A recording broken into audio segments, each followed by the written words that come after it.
Gentlemen, what song do you hate with a burning passion and why? I'm apparently old because I can only think of maybe 5 songs from the last decade that I would even consider music. Granted, I avoid most music from the last decade, so basically my knowledge base is what's on the radio when I'm shopping or in a car with someone who is a Neanderthal and doesn't use something like Pandora or iMusic. There have been a lot of songs out recently that I heard and my first thought is SNL is doing music now? Only to find out that the artist was being serious and people actually listened to the song on purpose. So, get off my lawn. Not so much a specific song, but I freaking hate opera music with ferocious intensity. My older sister's dream was to be a professional opera singer, and she would practice singing for hours on end, every single day, at a volume that would make the windows vibrate. I'd be trying to do my homework or play video games or something. Sometimes I wanted to bore out my eardrums with a power drill. It fostered in me a hatred for that style of singing that has never gone away and probably never will. It's like fingernails on a chalkboard times infinity. And she never even became a professional opera singer. Now she just has a stare at a computer screen all day job like everyone else. There isn't a specific song that we hate with a burning passion, but there are definitely songs that we strongly dislike. One song in particular that comes to mind is Ignition remix by R. Kelly. We can't stand the way he sings it, and the lyrics are just so cringy and sleazy. It's a Small World, after all, written by the Sherman Brothers. He was on the ride at Disneyland when it broke down for probably 40 minutes and nobody had the common courtesy to turn the track off in the background. I would have happily murdered each and every one of those animatronic puppets of children if it would have made that torture stop. Jesus, take the wheel. And quat. I've been a professional driver all my life. That, right there, is called giving up. You never give up. Makes me feel off every time I hear it. You stay engaged and fight for control till the vehicle stops moving. If you give up, you lose any chance, however slim, of saving the situation. Jesus doesn't have a driver's license. Hey there Delilah, because when it was popular I heard it every hour at work, every ride home from other vehicles. And my roommate was learning to play it on acoustic guitar when I got home, and he was bad. He was also learning the guitar, so it was him just playing the beginning a lot. Lots of country music, as a lot of it sounds the exact same. I've often said that if there were a Weird Al type parody of country music, nobody would recognize it for what it is. There was even a video describing the state of country in 2013. Hey Soul Sister, if I were a boy, lots of Meghan Trainor and Pink. The reason, Hoobastank. Heard it so many times as a teenager I never need to hear it again. Same with Boulevard of Broken Dreams and Wake Me Up When September Ends. They used to have a great holiday season as a kid and now it's just depressing and wish it were better?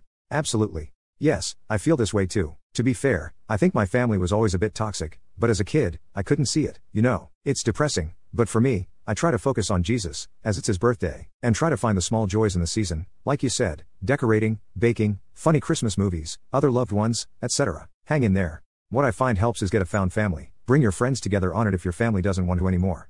Day test whether they have the correct amount of milk in the cereal bowl by gently nudging said bowl and monitoring how the cereal milk mixture rocks back and forth. There I am, discovering I'm not the only one that needs the right amount of room for wiggling for cereals floating in the milk. They go at the same time as the car next to you on a roundabout and use them as a shield? I used to, until one time the dummy next to me decided they needed to be in my lane in the roundabout without looking. Needless to say she hit my car. Thankfully there was no damage. She was very apologetic. We were also lucky that it was about 6 a.m. There were very few other cars on the road. I didn't get insurance involved, but I told her she really needs to be more careful. Long story short, not anymore. I want every other car as far away from me as possible. Yes, haha. What's the best bar soap you ever used and why? I like Neutrogena French milled bar soap. Unfortunately, from what I can tell, it only appears to come in travel-sized bars for sale to hotels. Every time I stay at a hotel that has it I hoard some. I've considered buying some from hotel supply websites, but that's a lot of extra packaging and seems a little silly. I also use raw sugar, lemon sugar scent. It's okay but leaves me a little dry. What's your opinion on solo trip while in a relationship? It's okay in theory, but I probably would feel upset if he chose to go on a trip without me just because he wanted to be alone, especially if he went somewhere I wanted to go to or he used up lots of days off then we couldn't go away together. But if it is just that I can't make it for some reason or I don't want to go, then that's fine. He travels for work and obviously extending that for a few days to explore is fine. But I can't imagine him wanting to go on a solo trip really, and neither would I. We both have traveled solo when we were younger and single, but doesn't really make sense for us now as a married couple as we love traveling together. I've been on a few solo trips without my partner and my partner has also traveled without me. We usually make travel plans together, but the reason for going solo is traveling for work or a conflicting schedule, starting a new job, not able to take time off. I won't usually plan a trip on my own and I expect my partner to talk to me about his travel plans. If my partner planned a solo trip without consulting me, it would annoy me. But if he already talked to me about his trip and I'm not able to join, I won't have an issue with him going alone.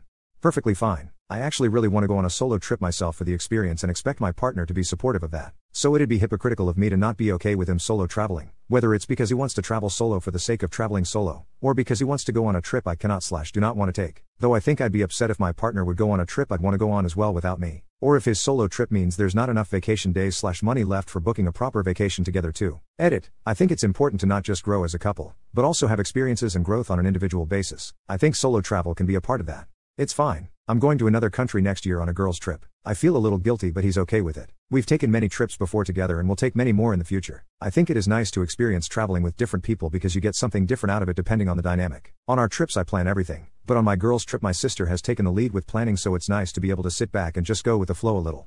I think it's really healthy. In my case, we live in a small space and are far from our families, so getting away can be refreshing. Sometimes I'll go camp for a couple nights or fly off to visit friends and family. We even have plans to fly to our home state together, but then spend time apart with our own people to make the most of the time we have when we are there. It can be exhausting to have to see everyone we both know. It's good to still be able to do your own thing while in a relationship. The relationship may be a huge part of your life, but it shouldn't be the whole thing. What popular thing are you completely okay with never trying even once in your life? Heroin, skydiving, eating, threesomes, matching family Christmas clothes for pictures, pumpkin spice lattes, sparkly overpriced Starbucks cups, Herbalife. Reading this thread is making me rethink the definition of popular and quat. I guess I didn't really think about how something can be popular but also socially unacceptable. Star Wars 1, I'm sure it's great, even I mean it's a huge franchise for a reason. But please stop asking me to try it, I just don't want to. I'm not a person who won't try stuff cause it's popular, but it just bores me personally. I don't want to watch it and I never plan to. One to many have tried convincing me to give it a chance, but it irritates me from boredom. It's just not something that catches my eye.